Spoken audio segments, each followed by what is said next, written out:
नमस्कार दोस्तों, मैं सुनील कुमार आपका फिर से स्वागत करता हूं आपके अपने चैनल क्या ऐसा होता है।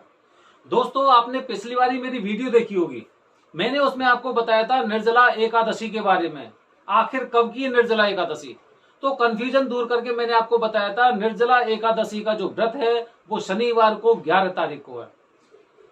अब निर्जला एकादशी में हमें कौन कौन से कार्य नहीं करने चाहिए ये आपको जरूर पता होना चाहिए। कोई भी इंसान अगर निर्जला एकादशी का व्रत कर रहा है तो उसे ये जानकारी अवश्य होनी चाहिए कि मुझे कौन कौन से कार्य नहीं करने चाहिए।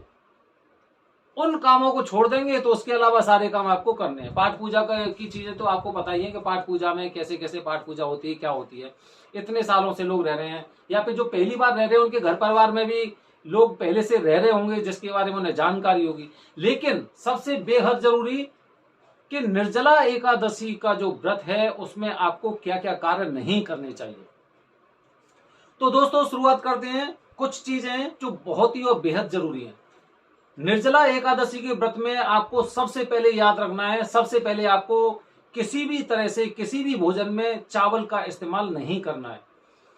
चावल का इस्तेमाल वैसे तो सभी लोग एकादशी वाले दिन चावल नहीं खाते जिनको जानकारी होती है। खासकर अगर मैं उत्तर भारत की बात करूं, उत्तर और पश्चिम भारत की मैं बात करूं तो यहाँ पे सब लोग जानते हैं कि एकादशी वाले दिन चावल नहीं खाए जाते हैं। तो चावल का इस्तेमाल आपको नहीं करना चाहिए। काफी लोग निर्जला एकादशी के व्रत को एकादशी के व्रत की तरह रहते हैं, जबकि दोनों व्रतों में बहुत अंतर है। दोनों व्रतों में बहुत अंतर है। अंतर के बारे में आपको आने वाली वीडियो में बताऊंगा कि दोनों व्रतों में क्या अंतर है। तो कुछ लोग उसे एक एकादशी की तरह रहते हैं, जिससे क्या है कि वो शाम को कुछ फलाहार वगैरह कर लेते हैं या फिर कुछ थोड़ा बहुत खाना खा लेते हैं। तो उस खाने में भी उनके में किसी भी तरह से, चाहे वो खीर बनी हुई है या चावल बने हुए हैं या कुछ भी, चावल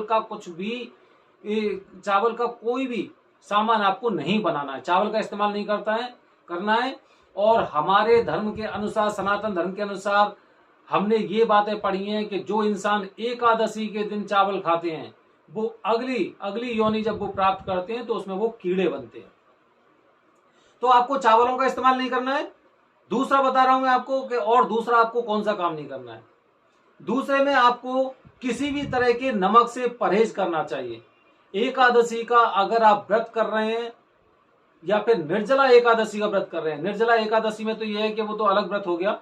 एकादशी के व्रत में और निर्जला एकादशी के व्रत में, क्योंकि सब लोगों की अलग अलग मान्यताएं होती हैं, वो कुछ अलग तरह से रहते हैं, कुछ अलग तरह से रहते हैं। निर्जला एकादशी का व्रत अगर आप कर रहे हैं तो उसमें आपको किसी भी तरह के नमक का सेवन नहीं करना चाहिए। कैसा भी नमक हो। कुछ लोग कहते हैं भाई ये तो व्रत वाला नमक है, ये वाला वैसा नमक है, ये वाला वैसा नमक है। नमक का इस्तेमाल आपको नहीं करना चाहिए। जो लोग व्रत नहीं कर रहे हैं वो लोग सेंधा नमक का इस्तेमाल कर सकते हैं, लेकिन जो इंसान जो भी एकादशी या निर्जला एकादशी का व्रत कर रहे हैं उन्हें किसी भी तरह के नमक से परहेज करना चाहिए।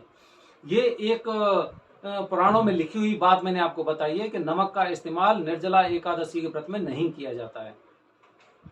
दोस्तों, अगली जरूरी बात बता रहा हूं मैं आपको कि हम लोगों की आदत ऐसी होती है कि जैसे दिन में घर पे रहे या फिर जैसे ऑफिस से आए, ऑफिस से आने के बाद एकदम बेड पे बैठ जाते हैं। निर्जला एकादशी वाले दिन आपको किसी भी बेड पर, किसी भी खाट पर ना तो बैठना है ना सोना है। तो आपको बेड पर, खाट पर, पलंग पर एक तो सोना नहीं है और ना ही आपको बैठना है।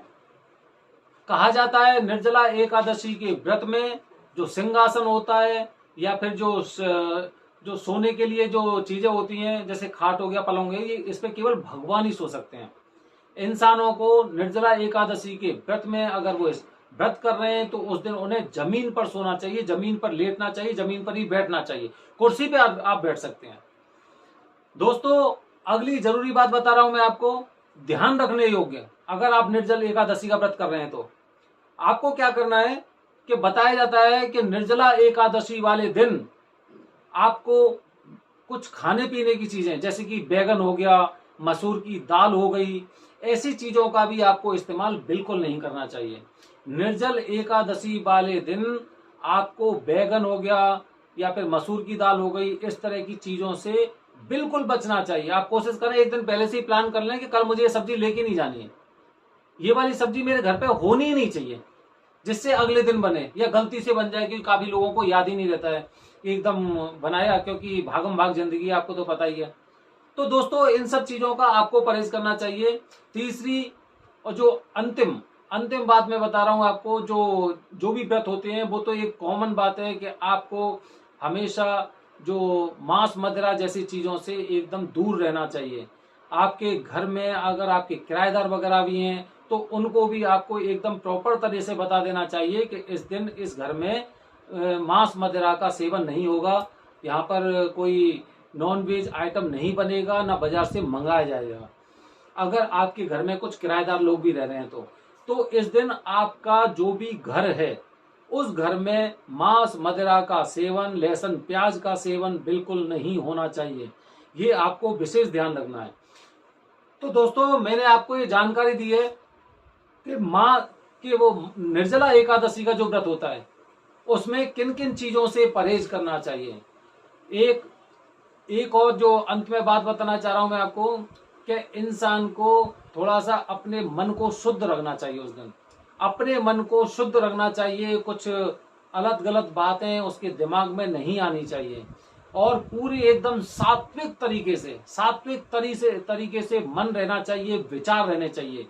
कुछ भी ऐसी चीजें नहीं होनी चाहिए, भोग विलास से संबंधित आपको दूर रहना है, उन सब चीजों का परहेज करना है। तो अगर आप निर्जला एकादशी का व्रत करने वाले हैं तो आपको इन चीजों का विशेष ध्यान रखना चाहिए।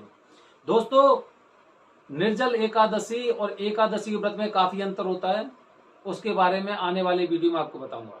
धन्यवाद दोस्तों। जय हिंद, जय भारत, हर हर महादेव।